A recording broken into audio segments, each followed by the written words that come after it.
Thanks for tuning in to the latest episode of today's 2-Minute Tip, sponsored by AFC and NIDA to serve the independent automotive dealer. Okay, I've got a question for you, but I'm not sure we can cover it in 2 minutes. All right, well, let's give it a shot. It's coming from Bill Baker, an independent dealer for more than 10 years on the outside of Cincinnati. And Bill asks, do I really need a DMS? I have a bookkeeper, and I'm having a hard time justifying the cost of a DMS, when I think we're doing a pretty good job managing our inventory on our own.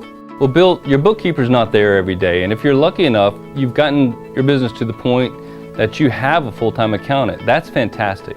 But a DMS helps you track everything.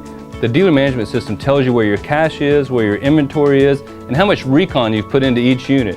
When a customer comes on the lot and wants to buy that red Toyota Camry, they're not going to ask what you've done to it. So instead of trying to remember all of your recon expenses or go around and try to find all your receipts in a shirt pocket or on your desk and fumbling around, it's all in the system. A dealer's salespeople, they don't have access to the bookkeeping or financials, just the DMS and the inventory, right? Exactly. And they don't need to know the purchase price of the car. They need to know what the car is worth in the market and what it's trying to be sold for. A DMS can create a retail price list that only lists the selling price of each vehicle. Your salespeople don't need to know the ins and outs of your financials. Right, no, I agree. And so that sounds like a DMS can also help with eliminating errors, duplicate entries. But what about that dealer so organized? They got a mind like a steel trap, they never forget anything. One of the key benefits is that more and more consumer lenders require applications to be submitted through a DMS.